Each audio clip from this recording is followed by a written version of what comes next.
Hello, this is episode 9.1. So, last time where I left off is I joined a new school. Um, the construction, was going on upstairs in our second floor for the second story. And my mom had just begun her initial preparatory work to begin her PhD thesis. And the previous guide that she had didn't work out quite well, so she switched guides to a new guide. His name was Parmaji. He was from Warangal, so it made the commuter, maybe later on he moved to Warangal, but he had a big presence in Warangal, and so it made the commute and all a little difficult. She would often go to Warangal to talk to him and get ideas from him. And I joined a new school, of course. I said that, and I got first rank in the very first exam. I didn't expect to stand first in the class of 86 people, but I did. And to keep up with the academics there, I gave up my dancing, my classical dance activity, which I regretted for a long time. And eventually I fulfilled my dream and I joined classes later on, much in my middle age, but I'll come down to that in episode 30 or whatever. but but yeah, that's the background of what all happened so far. So eventually there were a lot of setbacks, but eventually finally our second floor was complete. So the nicest thing here was I had been waiting ever since I was you know in second grade. Ever since I was like 7 years old, I had been waiting to get my own room. I always wanted my own room, and my dad promised that because the second floor had so many rooms, they would give me my own room. So I actually finally got my own room. That was upstairs to the left, and that was the room I had in mind as my own room. It was a smaller room. It was not as big as the other two bedrooms, but I had this, and it had a little balcony. It had its own door. One door led to the balcony, one door led to the indoors.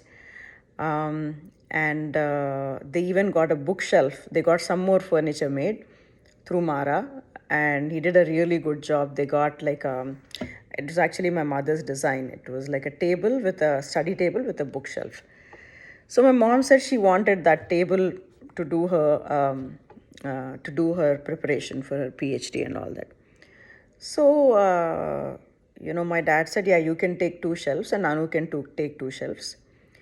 And my grandma had a really nice bed in her bedroom, so they gave her a different bed, and they took that bed and put it in that room. And I loved satin sheets, so I went with my dad and got satin cream color bed sheets, and they had matching curtains also. So my brother's friend actually owned, his family owned FT Khan and Sons, and they used to sell, very nice fabric. They were a very famous store in Hyderabad then, and probably even now also. So we got the fabric from there, and we got curtains stitched and bed sheets stitched and bedspreads stitched. And I decorated my room, and I put a little poster in it and put all my books, and I was so inspired, so excited to study. Okay, so I was very pumped up.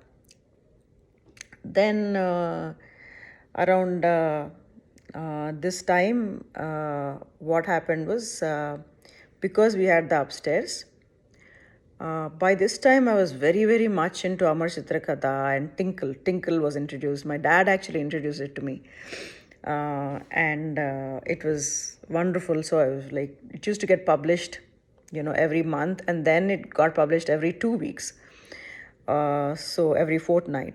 So I would wait for those tinkles to come out, and my dad would always go and get it for me. And I learned so much from Tinkle, really, because Amar Chitrakatha used to be about a one story, but Tinkle used to have, they used to have little stories and funny things, but they also would have always, they would alternate. They'd have a life cycle of one animal. They would cover one animal fully.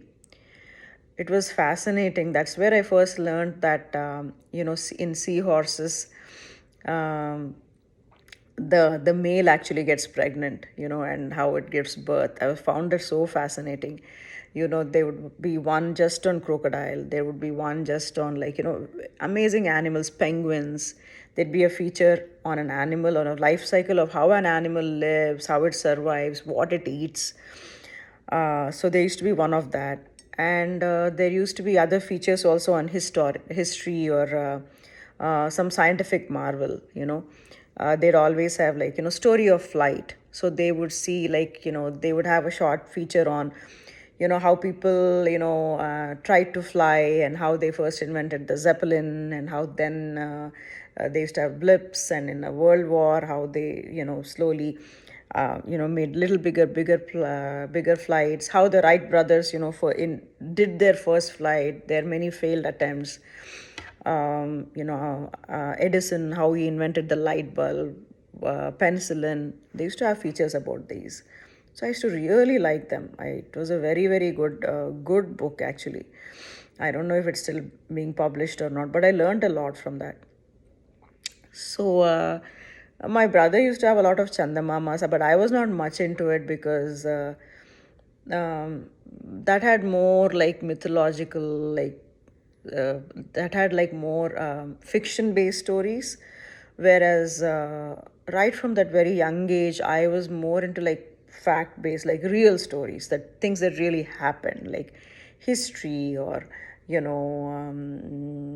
biographies of of Ambedkar, or Rani of Jhansi, or Bhagat Singh, uh, you know, even even stories like about various kings and Chandragupta Maurya. And I used to always lean more on like reality, whereas Chandamama was always very, very fiction based.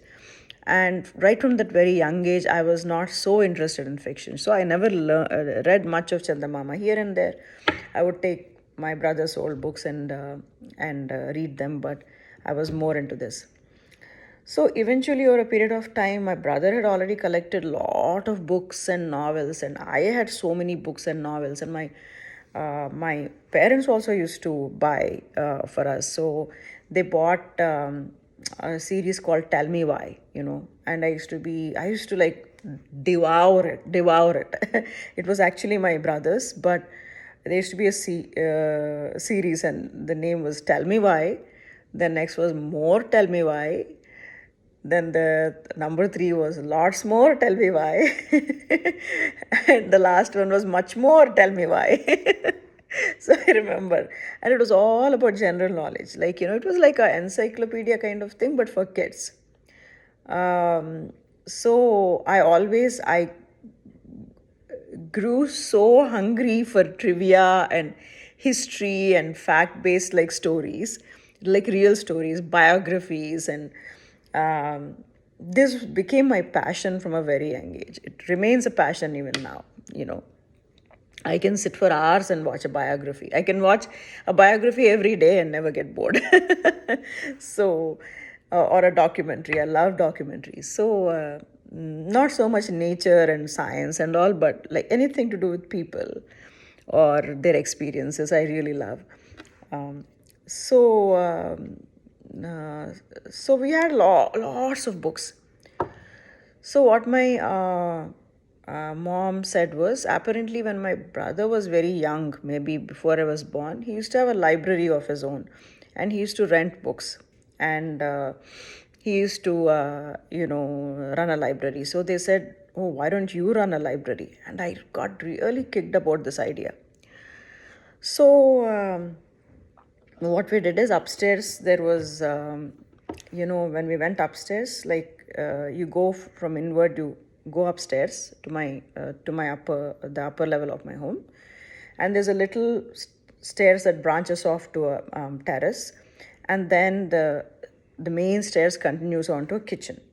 In the kitchen, there's a set of, again, one more like set of 4 or 5 stairs. Part of the kitchen, the windows open onto the terrace. So it's like a pass through kitchen where you can pass through food and all. And that was my dad's idea. It was a fabulous idea. And I actually implemented that in my house now because I always wanted that. So I have that in one of the rooms in my house. In actually two rooms. I have one pass through bar and one pass through kitchen. And that idea actually came from there. So and then few more stairs, and then there's a dining room kind of area, but that was what we converted to a library. So we got this almara that the birwa, it's actually wooden cupboard that my bama had, and so we put that there, and we put all the books in there. My bama had like one wooden cupboard, and then one wooden cupboard, I think my grandfather gave to my mother, or it was my mother's only, I don't know, but there were two. So we put books all over, and we had that many books, and we labeled them, and I organized them. And they gave me a little diary, and there was that little, I had a little table like a counter, and there were some chairs and to sit down. So I was very kicked up about the idea of running a business. So I think I was always like, I always wanted to run my own business and make money out of it. But my mom said, no, no, no, for books you cannot. This is not for business. This is just to help the community. So she said, there's no way you can charge. Even like, I was like, can I charge like 10 paise, like 5 paise, 1 paise? 1 paise by then had, the government had actually grandfathered it. So there was no more 1 paise. When I was growing up in elementary school, there was a 1 paisa. And 2 paisa also was there. The 2 paisa was actually very nicely shaped. It used to be like a, little bit. 1 paisa was a little small square, and 2 paisa was like a hexagon type of thing. And 10 paise was very nice. It used to be like wavy like this, like, it was a circle but with a wave. But it used to be like aluminum material. And 1 paise was also aluminum. Then, of course, we had the, charana, atana. And nowadays, nobody knows what ana is. Even when I was a kid, I didn't know why they call it ana. I realized that long back during my grandparents' time, they used to have anas, not paises. But anyways, so 25 paise, 50 paise. So she said, no, you can't even charge 10 or even 5 paise, you cannot charge. And the 1 paise was relegated, grandfather, sorry. And then eventually, by the time I came to high school, the 2 paise was also grandfathered. But 5 paise was still there when I left India. 5 and 10 were there. So, and then they had the 1 rupee and 2 rupee denominations also. That was also coins, and 2 rupee and 1 rupee also came in the form of a paper note. Both. They were in both forms. Then, back then. Then we put all these books, and my mom actually talked to all the neighborhood parents. And she said, the kids play out too much out in the, dust and sand and, on the streets. After school from 4 to 5, 1 hour, we should have a rule that I have a library at home. It's free. They should come and study a book. They should read a different book.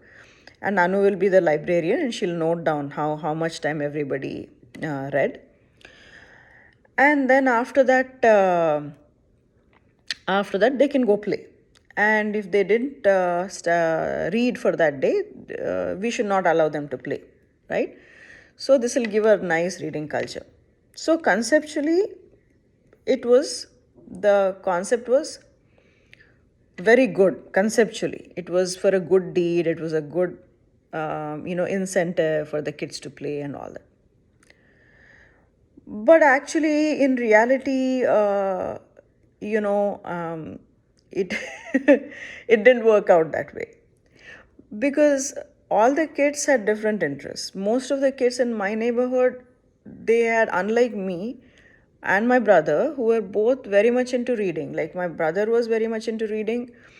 I read even more than him, but what he read was a little bit more on the scientific side, and mine was all about, people and stories and like people based stories. So that was like a different level of interest. But and he read more, I would say, advanced for his age. I read probably age relevant books, but more towards the history and biography and people based stuff. But both of us used to be very avid readers. Uh, so was my mother, and so was my dad, actually. But everybody had different interests in what they read. For that matter, even my amma, my everybody read in my house, So, but the outside world was not like that. At that age, most kids actually didn't read outside of what they read in school. They wanted to come home, they wanted to, do their homework. They used to be very burdened with that, and then they just wanted to play, to let it out. So at that point, the concept of reading for pleasure didn't exist amongst kids my age back then. Okay, because they used to just be coping up, and they would, they, for them, reading was always related to something like educational, or like a chore. But I was told that I should be strict, so I used to be very strict with all the kids, and I used to say no. Like, I used to write in the diary. They would say, "Come on, I'm not going to read a book. We'll just play a game. Can you just write it for us that we read? Otherwise, my parents won't let us play." Um, but I used to be very strict, and like I said, I was a very goody, overly too goody for my own good. It's like a oxymoron, I think. Yeah, too goody for my own good. So I was not like a kid. I was not like naughty and mischievous and let's cut the line a little bit, let's cut the corners a little bit. I wasn't like that. If I was very much by the rule, oh, if you said you'll do this, you should do this kind of thing, and I'll hold you accountable. So I used to write in all their diaries they did not read anything or something like that. 0 minutes. And they would all get upset. So eventually, this happened for a few days. And then on day 4 or whatever, nobody showed up to the library.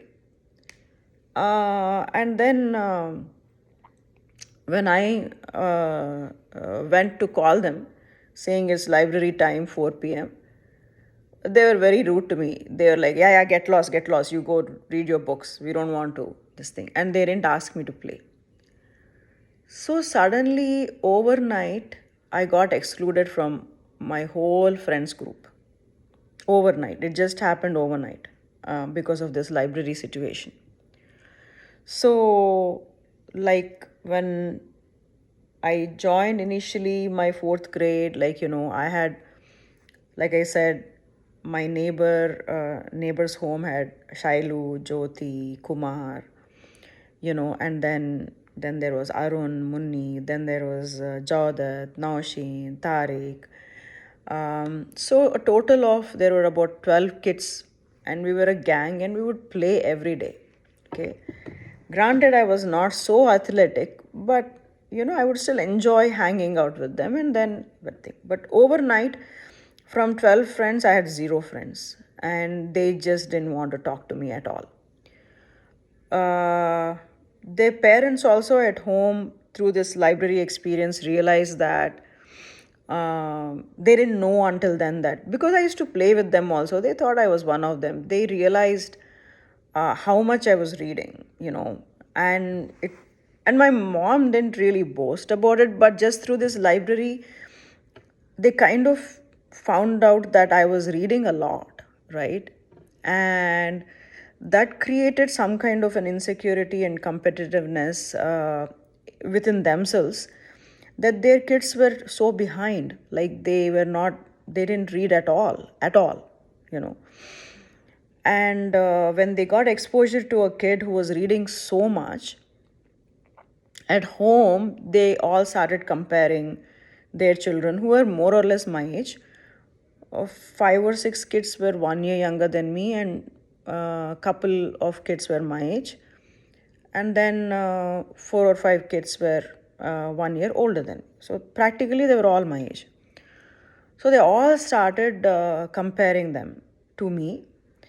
And whenever I would visit, they would say, "Look at her, how much she like." The kids would struggle at home, even to do homework, even to read a single paragraph. Okay, so they would give them a thing and say, "Okay, read this." And then they would be like, "The battle of uh, uh, Panipat was," that's how they would read, like, at that age. And for a little bit advanced. And then they would say, "Anu, you read this paragraph." I didn't know what I was getting into. I was so little. So I was like, the Battle of Panipat took place in 1514 AD, and it was fought between two kings, namely, blah, blah, blah, with all the intonations and all. Because I used to read so much, it was very comfortable for me. And the pronunciation was flawless, and I never made any spelling mistake. I didn't, if I saw a word that I didn't recognize, I would even know how to spell it then and there. I knew most of the words, I knew the meanings of everything. I even knew the content even before I read it, because I was reading so much of on my own. So the parents would get frustrated, and they would just, beat up their children like this and say, look at her, learn from her. So, unfortunately, this created a lot of resentment in my neighborhood kids about me, like that, because I was the object with whom they all were compared. So, the only way for them to take out that resentment was to just exclude me from sports and games. And they would just tease me, saying, "Yeah, go to your library and read, like, you're a show off or whatever." I was not a show off, they knew that, but they would just not play with me anymore.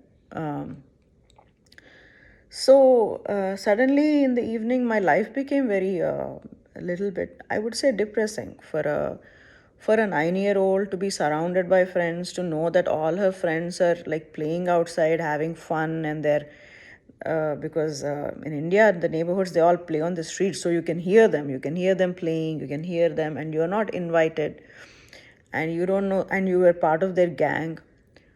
So I immersed myself into books even more. At that time, so I became even more quieter.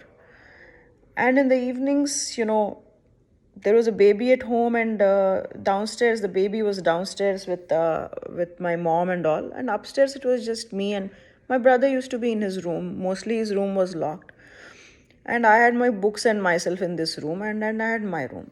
So it became a very like I think there were days that whole evening I would not speak to anybody, like, because I used to have an early dinner as soon as my mother came home. I used to not eat at night. I used to eat more around 4 p.m., 5 p.m. Sometimes at night I used to eat, sometimes I used to not eat. But suddenly I became very lonely, and the books became my friends, and I threw myself into it. So much so that even while eating, like, I used to have a book always in front of me. I used to be reading and eating. So I used to immerse myself in those books and in that world, and those books became my friends. The character became my friends, and I used to keep myself busy like that. Unfortunately for me, something very similar happened at school also.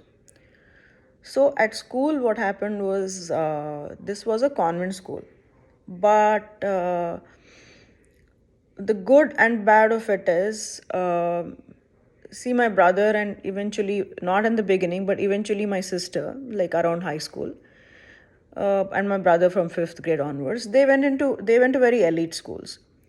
So more or less the demographics was kind of similar. Their parents all were educated, and they came from educated families, mostly wealthy, if not wealthy, upper middle class, and it was like most of them had cars. If not cars, they had definitely had motorbikes or scooters, but most of them actually had cars. I'm talking about the parents.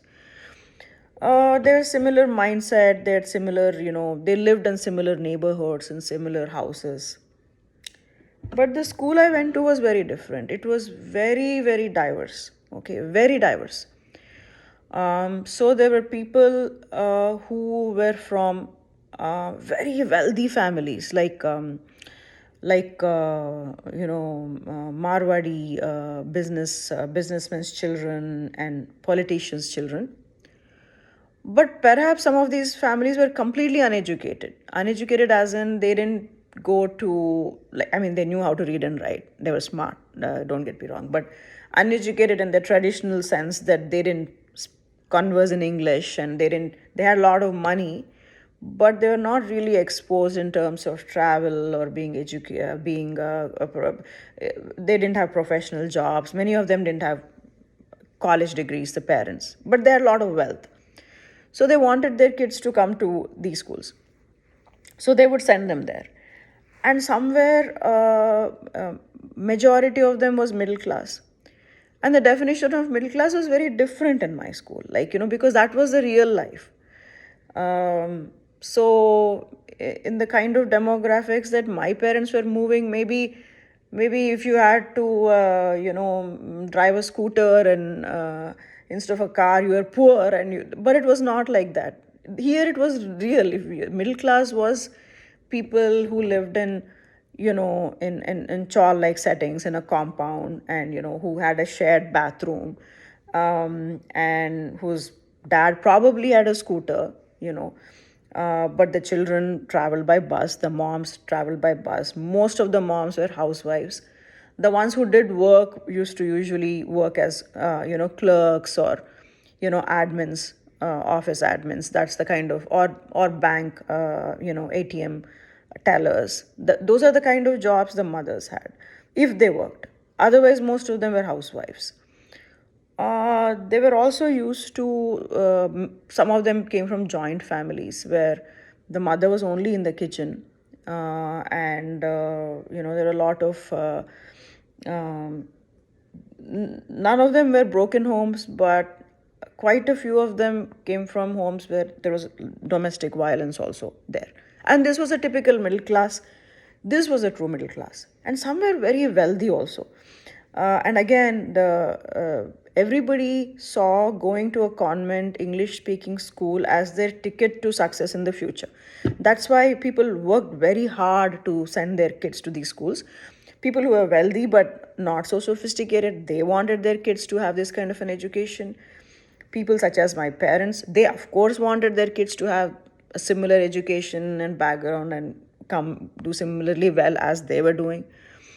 And the people who were middle class also wanted their kids to kind of have a better education than they did and have a better life than they did.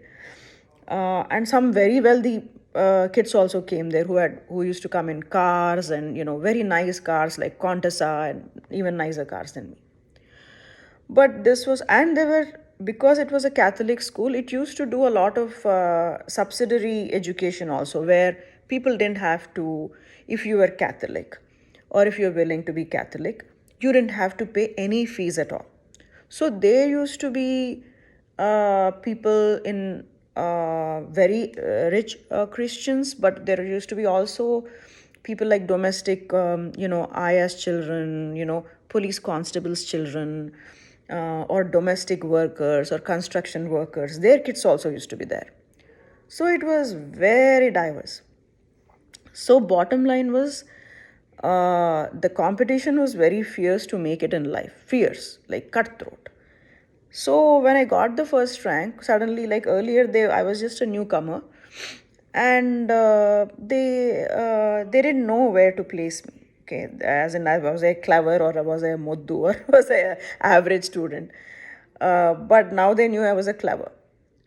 So suddenly I was in this group without my voluntarily wanting to be there or wishing to be there or knowing even how to navigate that. I was in this group of kids who were fiercely competitive, who would watch your every move, who would, in terms of academics, right? Oh, are you going home and studying this extra chapter? Are you doing revision? How much revision did you do? These are the kind of conversations they used to have, and it all had a, it was not innocent. I was very innocent. I used to tell them, oh, I don't do this, I don't do that, like, what. Mostly I got there because of my memory power and intelligence. I never consciously memorized everything. I think some people used to think I used to memorize, but actually I didn't memorize. I just remembered it, which is different than memorizing. And also I used to grasp because I already knew a lot of the material because of my studying so much. So I became like an object of envy and something that they had to compete against and fear. uh, and I wasn't aware of this. The other thing was the kids who came to school, who were dropped to school in my school, in cars, were only like 1%. Okay, 90% of the kids came to school in buses. About 10-15%, it percentages don't add up, but anyway, 10-15%, a combination of buses and rickshaws, and literally only 1% of the kids families had cars, and I was one of them. So there was also some intense envy amongst the kids, not from a materialistic perspective, but from the perspective that you don't need the first rank to make it. Your parents have already made it for you. It's a cakewalk. So why don't you just like kind of leave the first 10 ranks to us? Kind of. That was the general thought, that it is unfair that I come in a car, I get dropped off, and it's unfair that on top of that, I am also getting the first rank. And by then, because my parents had, trained me, I was also speaking very good English. Although it was a Catholic school, because of this varied demographic, the school had to impose a rule that you had to speak English. Otherwise, you'll have to pay a fine of 25 paise every time anybody caught you speaking any other language. So unfortunately, they would have these language monitors in hallways, even in outside of classroom. Okay, because my English was so good, my teacher made me, and I got a first rank. They made me a long language monitor, and because I was so goody, I actually reported everybody who didn't speak in English. So this created a lot of you know uh, they didn't like it that I was doing that. So when I used to walk home, these kids used to, my parents, like, they set me up with some buddies, like, saying that I had the teacher introduced me to some people who used to walk home the same way I used to walk home. Up until a certain point, then I would take a rickshaw home. For lunch, I used to go to my amma's. So when I used to walk home, these kids, once we came out of the school, they would say, "Speak in Telugu now. You know Telugu, you're pretending you don't know it." But just like I had this hang up about speaking English, until 7, I didn't utter a word in English. Unfortunately, with that experience and with that brainwashing or whatever it is, with school mates, I couldn't speak Telugu. I couldn't. It just didn't come. I would only speak English. And maybe because I was a goody also, that, oh, in school, with schoolmates, the rule is that you should speak English no matter where you are, because the school said so. So they would all gang up, and there used to be a canal in Vijayanagar colony, an open nala. Whenever we used to pass that by, they would say, "We'll pick you up and throw you in that if you don't speak Telugu." But I held my own. I was a stubborn kid also. I was, even though I was quiet and soft. So I never spoke Telugu to them. I would only speak English. I would say, I would just, but many times I felt that they would actually manhandle me and throw me there. Because those kids used to be 5 or 6, and I was only 1, and I was a scrawny little kid. So, anyways, I'm way over time. But what I mean to say is, like, things from a friend's perspective were getting a little worse for me once I became a 9-year-old. And I'll continue more in 9.2. But what I learned from here when I look back is, I think it's important, and when you're so young, it's there's no other way to learn. When you're old, you're discerning when you have to follow the rules and when you have to break the rules, right? When you're too young, there's no other way. So I don't regret being goody goody, but I think when you're a child, uh, you should kind of let it go with friends. Don't try to be an advocate and don't try to impose rules and all that, because then you're acting way beyond your age, and then that may get you alienated. so but I had no other choice. I was just doing what the older people were telling me. But it is what it is. Life happens. I'll continue the rest, my experience in fourth grade in episode 9.2. Bye.